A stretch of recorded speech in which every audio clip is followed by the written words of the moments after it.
कस्तो भइरहेछ त आजको? एकदम रमाइलो है। आजको शनिबार हामी चाहिँ भक्तपुरको सिद्ध पोखरीमा आएको छौँ।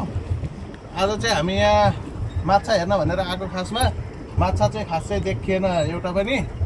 अब किन नदेखेको चाहिँ थाहा भएन। पानी चाहिँ एकदम फोहोर भएछ है। हामी पहिला आउँदा चाहिँ पानी एकदम सफा थियो। अहिले चाहिँ पुरै यो हरियो ल्याउनै ल्याइरहेको थियो।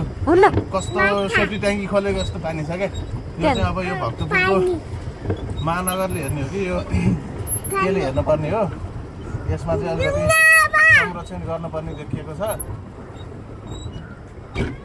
अनि यो अर्को भनेको यो ठाउँमा यो बोटिङ राखिदिएको रहेछ। अहिले चाहिँ यो बोटिङ राखिदिएर चाहिँ घुम्न आउनेहरूको लागि चाहिँ एकदम बेस्ट भएको छ है।